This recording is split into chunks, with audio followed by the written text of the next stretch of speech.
नबी का लब पर जो जिक्र है बे मिसाल आया, कमाल आया। नबी का लब पर जो जिक्र है बे मिसाल आया, कमाल आया। नबी का लब पर जो जिक्र है बे मिसाल आया, कमाल आया। जो हिजरत तैबा में याद बनकर ख्याल आया, कमाल आया। বাহিরে প্রচণ্ড বৃষ্টির মধ্যে বহু মানুষ এখনো দাঁড়িয়ে আছেন। পুরো বিষয়টা নতুন করে আমাকে আবারও শিখিয়েছে যে সিলেটের মানুষ বাংলাদেশের অন্য অনেক এলাকার মানুষের চাইতে কেন ইসলামের জন্য অনেক বেশি অগ্রগামী। আমার একটা বক্তব্যকে কেন্দ্র করে আজ থেকে আরও বছর 10 আগে, আরও বেশি হবে বোধহয় 12-13 বছর আগে, আমার এক বন্ধু একজন বড় ডাক্তার, দিনদার, তিনি এক সময় বাম রাজনীতির সাথে জড়িত ছিলেন, পরবর্তীতে আল্লাহ তাকে হেদায়েত দিয়েছেন। তো আমি তার চেম্বারে রোগী হয়ে গেছি, আবার আমাকে স্নেহ করেন, ভালোবাসার মানুষ। তো উনি আমাকে প্রসঙ্গত বললেন, আপনার ওই বক্তব্যটা শুনছি, শুনে আমার কাছে মনে হয়েছে যে পাকার আগে আপনারা মাইকের সামনে চলে আসছেন। এটা আমাকে উনি বললেন, ডাক্তার সাহেব বললেন যে আপনাদের সমস্যা হলো আপনারা হুজুরদের অনেকে আছেন, আপনি সহ, যে আপনারা পাকার আগে মাইকের সামনে চলে আসছেন। উনি কয়েকজন দায়ীর নাম বললেন, ডক্টর আব্দুল্লাহ জাহাঙ্গীর রহমতুল্লাহর কথা বললেন, আর কয়েকজন দায়ীর নাম বললেন ওনারা পাকছেন, তারপরে মাইকের সামনে আসছেন, যার কারণে তাদের কথার ভিতরে সে পোক্ততা বোঝা যেত। অবশ্য তার অনেক বছর পরে ওনার সাথে আমার দেখা হওয়ার পর উনি মুচকি হাসি দিয়ে বললেন, আপনি এখন একটু পাকছেন বলে মনে হয়। তো উনি যখন এই প্রথম কমেন্টটা করেছিলেন, আমি আল্লাহর শপথ করে বলতে পারি আমি একটু সেটাকে নেগেটিভলি নেইনি। আমি বরং খুব ভালোভাবে ভাবতে শুরু করলাম যে নিশ্চয়ই কোনো এক জায়গায় ঘাপলা ঘাটতি আছে, নাহলে এই লোকটা আমার মহব্বতের মানুষ, সে কেন কমেন্ট করবে। পরে আমি বক্তব্যটা আবার শুনলাম, 2-3 শোনার পর আমার মনে হলো হ্যাঁ, এখানে বাড়াবাড়ি আছে, এখানে অনেক বেশি আমি স্ট্রেস দিয়ে ফেলছি, যেটা এভাবে দেওয়া উচিত হয়নি। তো ভাইরা আমার, আপনারা যারা দাওয়াতি কাজ করতে চান, আমি আপনাদেরকে করজোড় করে অনুরোধ করতে চাই, আল্লাহর ওয়াস্তে, যেহেতু এটা দাওয়া কনফারেন্স চলছে, আপনারা অবশ্যই সিনিয়র, বিদগ্ধ, বিচক্ষণ, মুত্তাকি, আল্লাহ ভীরু, নিজের কথা অনুযায়ী আমল করেন, দুনিয়াদার না, এরকম মানুষ একেবারে শেষ হয়ে যায় নাই, এরকম মানুষদের সান্নিধ্য আপনারা সবসময় নেবেন এবং তাদের তত্ত্বাবধানে থেকে দাওয়াতি কাজ করবেন। তারা যদি স্টপ করতে বলেন সেখানে স্টপ হয়ে যাবেন। দেখবেন আমাদের দাওয়াতি কাজে যে পরিমাণ সদস্য বেড়েছে, যত দায়ী এখন আছে, যদি কোয়ালিটিটা এনশিওর করতে পারি, তো আজকের এই পৃথিবীকে পরিবর্তন করা খুব বেশি কঠিন কিছু না ইনশাআল্লাহ। প্রথমত আমরা যারা আল্লাহর পথে মানুষকে আহ্বান করতে চাই, এ যুগের সবচেয়ে বড় চ্যালেঞ্জগুলোর মধ্যে থেকে একটা হলো ইখলাসের অভাব এবং ঘাটতি। বিশেষ করে মিডিয়ার এই সময়ে ইখলাস ধরে রাখার মতো কঠিন আরেকটা কাজ নেই। এই জন্য আমরা যারা আল্লাহর পথে মানুষকে আহ্বান করতে চাই, সবচাইতে সহজ এবং সবচাইতে আমাদের হাতের কাছে নাগালে থাকা যে প্ল্যাটফর্ম, সেটা হলো সোশ্যাল মিডিয়াগুলো। এই সোশ্যাল মিডিয়াগুলোর মাধ্যমে আমরা অনেকে দাওয়াতি কাজ করে থাকি আলহামদুলিল্লাহ। কিন্তু এই সোশ্যাল মিডিয়ার দাওয়াতি কাজের সবচেয়ে বড় যে ভয়াবহ দিক, সেটা হলো এখানে ইখলাস এনশিওর করা অত্যন্ত কঠিন একটা ব্যাপার হয়ে যায়। তো এই জন্য আমরা যারা দাওয়াতি কাজ করতে চাই, সব কিছুর আগে আমাদের যে বিষয়টি খেয়াল করতে হবে তা হলো, আমি যতটুকু দাওয়াতের কাজ করব ততটুকু করব শুধুমাত্র আল্লাহকে খুশি করবার জন্য, দুনিয়ার কোনো বাহবার জন্য, দুনিয়ার কোনো নাম যশ খ্যাতির জন্য, দুনিয়ার মানুষের কাছ থেকে কোনো প্রাপ্তির আশায় আমার দাওয়াতি কাজ হবে না। এই বিষয়টা আমাদেরকে সব কিছুর আগে নিশ্চিত করতে হবে। কিন্তু মুশকিল হলো যে আমরা যারাই দাওয়াতি কাজ করি, তাদের মধ্যে বিশেষ করে মিডিয়া ভিত্তিক যে দাওয়াতি কাজগুলো হয়, এগুলোতে মানুষের নজরে আসা, মানুষের কাছ থেকে বাহবা পাওয়া, লাইক কমেন্ট গোনা, অনেকে নিজের ফেসবুক পোস্টের লাইক কমেন্ট যেভাবে গোনে, তার পকেটের টাকাও এত গুরুত্বের সাথে গুনছে কিনা সন্দেহ আছে। তো আমি যদি অনবরত শুধুমাত্র ভক্ত গুনতে থাকি আর আমার ফলোয়ার গুনতে থাকি, আর সোশ্যাল মিডিয়াতে বিশেষ করে 2 লাইনের দাওয়াতি কাজ করে যদি 4 লাইনের ফিডব্যাক মানুষের কাছ থেকে আশা করতে থাকি, তো আমাদের মনে রাখা উচিত, যারা মানুষের কাছ থেকে কিছু পাওয়ার আশায়, পার্থিব উদ্দেশ্যে বাহবা কুড়ানোর জন্য দাওয়াতের কাজ করে, এই শ্রেণীর দায়ী বা এই শ্রেণীর আলেমদেরকে দিয়ে জাহান্নাম উদ্বোধন করার কথা হাদিসে বলা হয়েছে। আল্লাহ তাআলা আমাদের সবাইকে হেফাজত করুন। সম্মানিত উপস্থিতি, আমরা নিজের কাজের যতটা প্রচার প্রসার করি, খুব বেশি অন্যের কাজের প্রচার প্রসার আমাদেরকে করতে দেখা যায় না।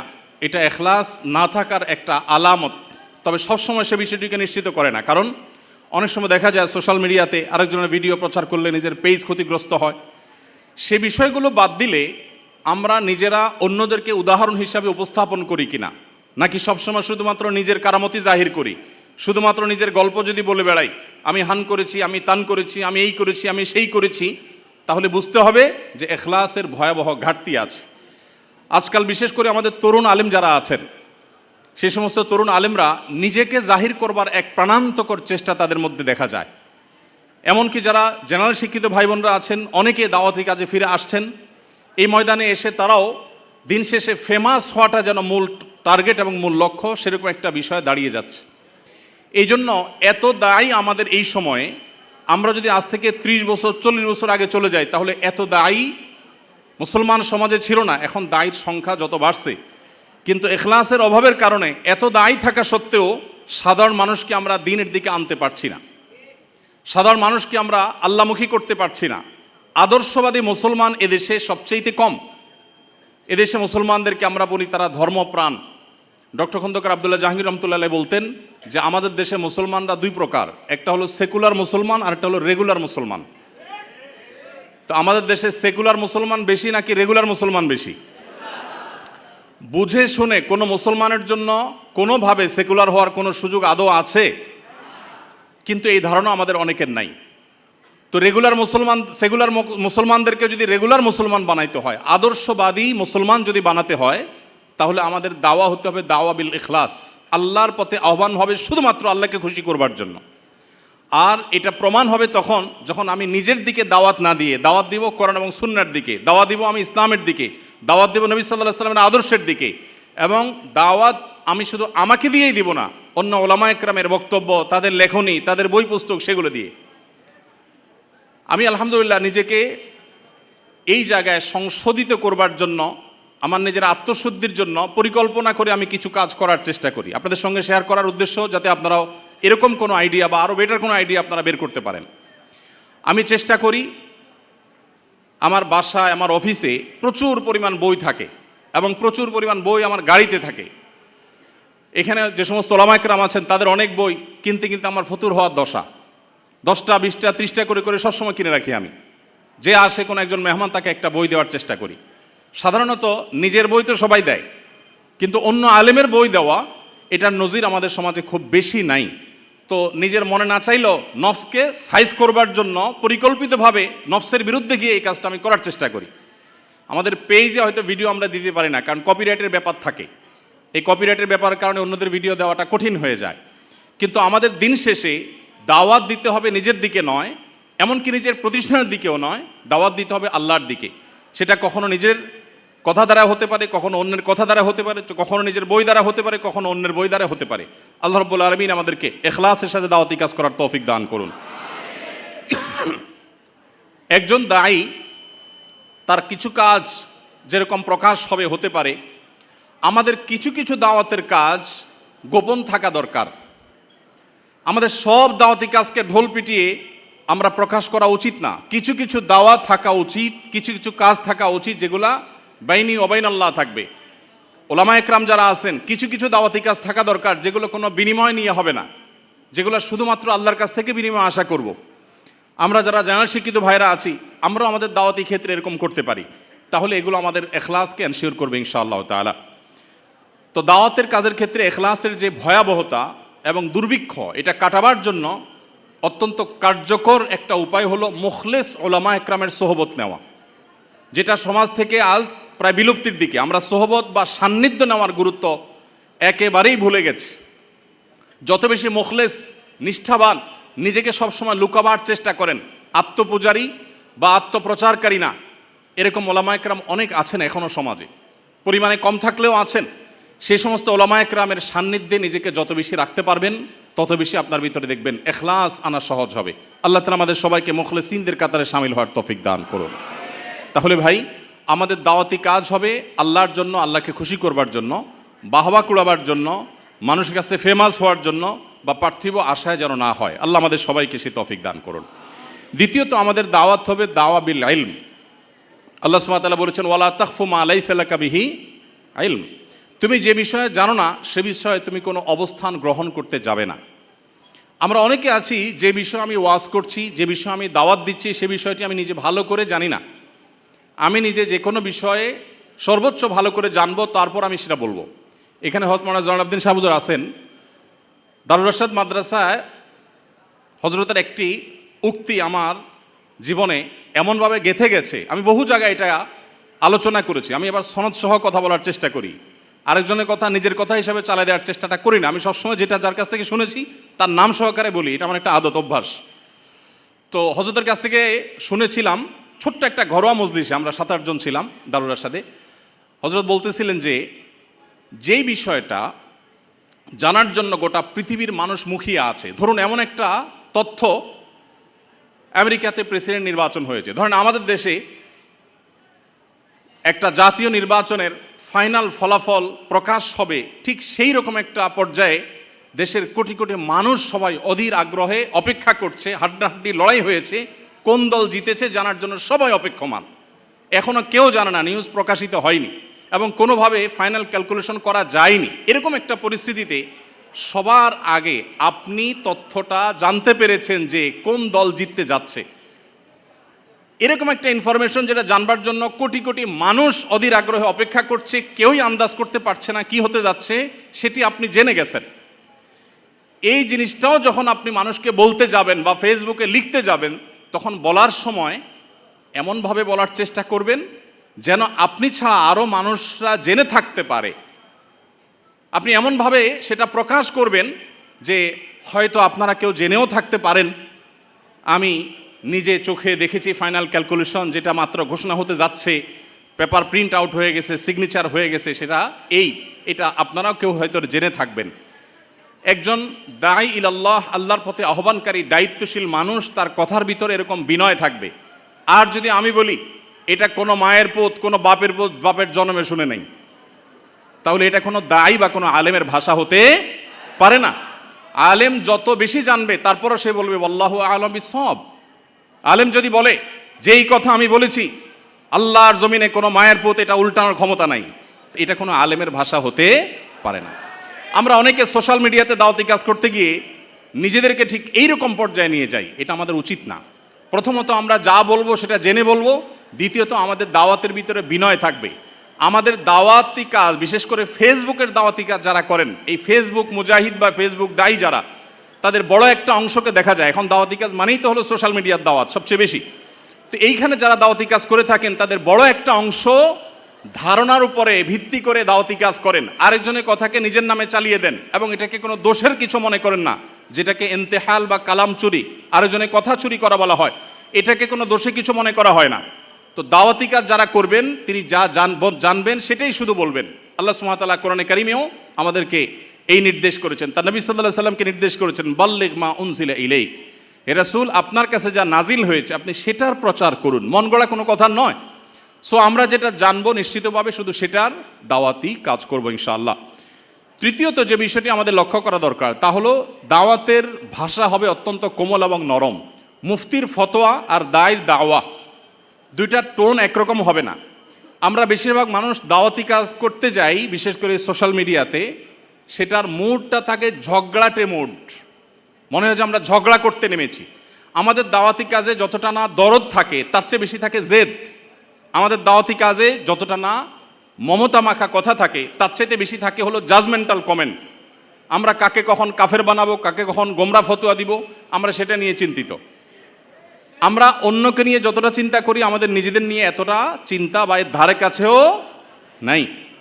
আমরা অন্যের ব্যাপারে নিজের ব্যাপারে যত সুধারণা করি, অন্যের ব্যাপারে ঠিক উল্টা, অর্থাৎ তার চাইতে অনেক বেশি কুধারণা আমরা করি। আল্লাহ তাআলা আমাদের সবাইকে নেক হওয়ার তৌফিক দান করুন। ভাইরা আমার, এই পরিস্থিতির একটা বড় কারণ আছে, সেটা হলো 4 নম্বর কারণ। সেটা হলো আমরা যারা দাওয়াতি কাজ করি বেশিরভাগ মানুষ দাওয়াত শেখা ছাড়া দাওয়াতি কাজ করি। আমি সবসময় বলার চেষ্টা করি যে আমরা তরুণ আলেম যারা আছি অথবা জেনারেল শিক্ষিত ভাই যারা আছেন, সিনিয়র ওলামা একরাম, মুরব্বী, আল্লাহ ভীরু, মুত্তাকি, পরহেজগার, বিচক্ষণ, বিদগ্ধ, সময় সচেতন ওলামা একরামের সরাসরি সান্নিধ্য এবং তত্ত্বাবধান সবসময় থাকা উচিত। এই একটা জিনিসের অভাবে অনেক সম্ভাবনাময় দায়ী তারা অকালে হারিয়ে যান, তারা শেষ হয়ে যান। তাদের দ্বারা উম্মত অনেক বেশি উপকৃত হতে পারত, কিন্তু সেটা হয়ে উঠছে না। হঠাৎ করে তারা একেবারে অনেক বেশি চমকে ওঠেন, আবার হঠাৎ করে তারা নিভে যান। এর অন্যতম কারণ হলো এই জায়গাটা। এজন্য আমি বিনীতভাবে আপনাদেরকে অনুরোধ করতে চাই, আল্লাহর ওয়াস্তে সোশ্যাল মিডিয়াতে যখন দিনের কাজ করবেন, কোরআন এবং হাদিসকে রিপ্রেজেন্ট করবেন, আল্লাহ এবং তার রাসূলের পথে মানুষকে আহ্বান করবেন, আপনার ভুলগুলো ধরার জন্য কোনো একজন বা একাধিক মুরব্বী যেন থাকে, যার কথা আপনি শুনবেন, যার সাথে আপনি পরামর্শ করবেন। আপনাদেরকে আমরা ক্ষুদ্র একটা তথ্য দিয়ে রাখি। আমরা আমাদের পেজে যে পোস্টগুলো করি, যে লেখাগুলো যায়, প্রত্যেকটা লেখা পাবলিকলি প্রকাশ করবার আগে, পাবলিশ করবার আগে আমাদের একটা টিম আছে, সেই টিমে আমরা দেই। প্রতিটা লাইন, প্রতিটা শব্দ সেখানে চুলচেরা বিশ্লেষণ হয় এবং সেখানে দেখা যায় আমার পেজে আমি লিখব, আমি কোনো একটা বিষয় বলবো, একজন আমাদের সহকর্মী, একজন আলিম বা কোনো একজন গ্রুপের মেম্বার তিনি বললেন না এটা উচিত হবে না, এটা চেঞ্জ করা উচিত বা এটা দেওয়া দরকার নাই। দেখা যায় তার কথাই আমাদেরকে মানতে হয়। অনেকে হয়তো মনে করেন যে র্যান্ডমলি বোধ হয় লেখাগুলো আমরা দিতে থাকি। জি না, এত সহজ না। প্রতিটা লাইন, প্রতিটা শব্দকে আমরা মশওয়ারা ভিত্তিক বিশ্লেষণ করে তারপরে সেটা আল্লাহর উপর তাওয়াক্কুল করে আমরা দেওয়ার চেষ্টা করি। এরপরও কত ভুলভাল হয়ে যায়।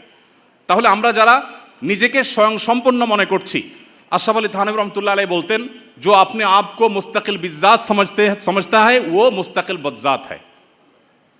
যে নিজেকে নিজে স্বয়ংসম্পন্ন মনে করে, যার কোনো মুরব্বীর প্রয়োজন নাই, যার কোনো গাইডের প্রয়োজন নাই, যে কোনো কারোর তত্ত্বাবধানের প্রয়োজনীয়তা অনুভব করে না, সে আসলে কখনো ভালো দায়ী হতে পারে না। এই জন্য ভাইরা, আমাদের এত দায়ী, এত হাজার হাজার আমাদের ফেসবুক মুজাহিদ, কিবোর্ড মুজাহিদ, এত বেশি আমাদের দাওয়াতি কাজ করা মানুষ আছে, কিন্তু কোয়ালিটি নেই। এর অন্যতম কারণ হলো যে দাওয়াতি কাজ আমরা শেখার চেষ্টা করি না। আমরা মানুষটা 2 টাকার কথা বলি 4 টাকা ওজনের। আমি মানুষটা যতটুকু আমি সে ওজনে কথা বলবো। আমাদের অনেক ভাইরা আছেন, তারা দেখা যায় সলিউশন দেন যে মুসলিম মিল্লাতের কি করা উচিত, গোটা বিশ্ব মুসলিমদের এই মুহূর্তে কি করা উচিত। এই সমাধান দিচ্ছেন কে? আমার মতো বাচ্চা ছেলে, দাওয়াতি ফিল্ডে নাবালেগ বাচ্চা ফতোয়া দিচ্ছেন বা সমাধান দিচ্ছেন যে গোটা পৃথিবীর মুসলমানদের এই মুহূর্তে কি করা উচিত, গোটা দেশের আলেমদের এখন কি করা উচিত। এটা গাইডলাইন করতেছেন একজন তরুণ, একজন এখনো পাকাপোক্ত হননি দাওয়াতের ময়দানে, এরকম একজন মানুষ। আমি এর আগে বিভিন্ন জায়গায় বলেছি, আমার একটা বক্তব্যকে কেন্দ্র করে আজ থেকে আরও বছর 10 আগে, আরও বেশি হবে বোধ হয় 12-13 বছর আগে, আমার এক বন্ধু, একজন বড় ডাক্তার, দিনদার, তিনি এক সময় বাম রাজনীতির সাথে জড়িত ছিলেন, পরবর্তীতে আল্লাহ তাকে হেদায়েত দিয়েছেন। তো আমি তার চেম্বারে রুগী হয়ে গেছি, আবার আমাকে স্নেহ করেন, ভালোবাসার মানুষ। তো উনি আমাকে প্রসঙ্গত বললেন, আপনার ওই বক্তব্যটা শুনছি, শুনে আমার কাছে মনে হয়েছে যে পাকার আগে আপনারা মাইকের সামনে চলে আসছেন। এটা আমাকে উনি বললেন, ডাক্তার সাহেব বললেন যে আপনাদের সমস্যা হলো আপনারা হুজুরদের অনেকে আছেন, আপনি সহ, যে আপনারা পাকার আগে মাইকের সামনে চলে আসছেন।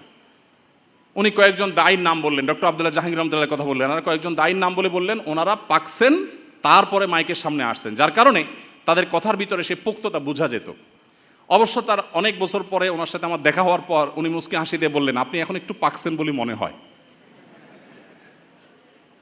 তো উনি যখন এই প্রথম কমেন্টটা করেছিলেন, আমি আল্লাহর শপথ করে বলতে পারি আমি একটু সেটাকে নেগেটিভলি নেইনি। আমি বরং খুব ভালোভাবে ভাবতে শুরু করলাম যে নিশ্চয়ই কোনো এক জায়গায় ঘাপলা ঘাটতি আছে, নাহলে এই লোকটা আমার মহব্বতের মানুষ, সে কেন কমেন্ট করবে।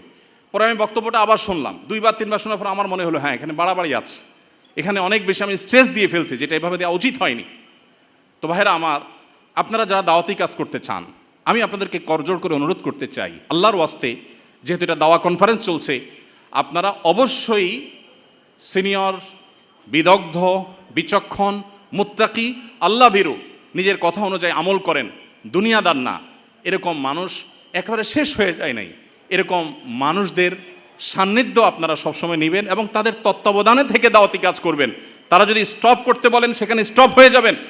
দেখবেন আমাদের দাওয়াতি কাজে যে পরিমাণ সদস্য বেড়েছে, যত দায়ী এখন আছে, যদি কোয়ালিটিটা এনশিওর করতে পারি, তো আজকের এই পৃথিবীকে পরিবর্তন করা খুব বেশি কঠিন কিছু না ইনশাআল্লাহ। ভাইরা আমার, 5 নম্বর যে বিষয়টি আমি বলতে চাই তা হলো আমাদের এখন দাওয়া বিল হিকমাহ, দাওয়া বিল বসিরার খুব বেশি প্রয়োজন।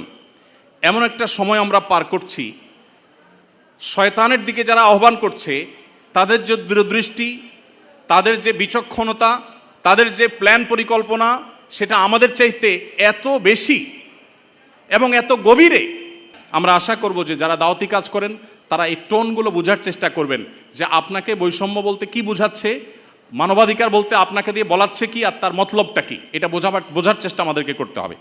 এরপর যে পয়েন্টটা বলবো তা হলো দাওয়াতি কাজ যারা আমরা করবো ইনশাআল্লাহ, দাওয়াতি ফিল্ডে যারাই কাজ করবো ইনশাআল্লাহ, তারা সবসময় একটা জিনিস মাথায় রাখবো যে পুরুষদের পাশাপাশি আমাদের অনেক মেয়েদের মধ্যে দায়ী তৈরি করতে হবে। আমাদের দেশে নারীদের মধ্যে দাওয়াতি কাজ করবার মতো সেরকম মহিলা দায়ী, উপযুক্ত দায়ী নাই।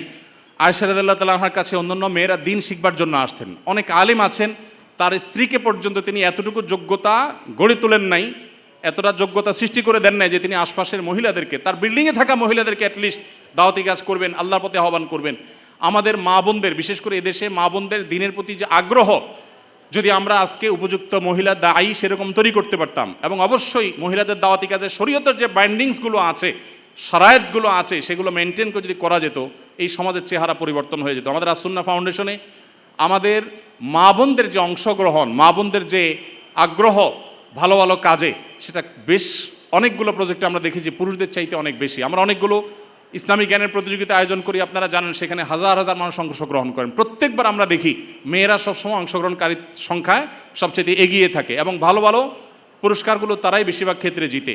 অতএব আমাদের মা বোনদের জন্য দায়ী গড়ে তোলার কাজ আমাদেরকে করতে হবে। আমাদের স্ত্রী, আমাদের বোন, আমাদের মা, তাদেরকে দিনের বেসিক বিষয়গুলো শেখাতে হবে, এবং ওলামায়ে কেরামদের তত্ত্বাবধানে তাদেরকে দায়ী হিসাবে গড়ে তুলতে হবে। আবার দাওয়াতি কাজের জন্য শরিয়ার বাইন্ডিং, শরিয়ার নীতিমালাকে লঙ্ঘন করে এক জেলা থেকে আরেক জায়গায় মাহরাম ছাড়া বা যাচ্ছে তা খুশি করে সংসার স্বামী সব ত্যাগ করে করবেন তিনি, সেই দাওয়াতের কথা আমি বলছি না, কিন্তু বেসিক দাওয়াতি কাজ আমাদের মা বোনদেরকে করতে হবে, এবং তাদেরকেও সেরকম ক্যাপাবল করে আমাদেরকে গড়ে তুলতে হবে। আল্লাহ তো আমাদের সবাইকে সেই তৌফিক দান করুন। আমি আবারও বলছি, আমরা যারা দাওয়াতি কাজ করব, প্রথমত আমাদের ইখলাস দরকার, আল্লাহকে খুশি করার উদ্দেশ্য থাকা দরকার, নিয়তটা সহিহ হওয়া দরকার, আমাদের সস্তা কোনো উদ্দেশ্য যেন না হয় সে বিষয়টি মাথায় রাখতে হবে। দ্বিতীয়ত, আমাদেরকে দাওয়াত দিতে হবে জেনে শুনে। আমরা যে বিষয়ে দাওয়াত দেব সে বিষয়ে খুব ভালো করে জেনে দাওয়াত দিব, না জেনে বা সামান্য ধারণার ভিত্তিতে কোনো দাওয়াত দিব না।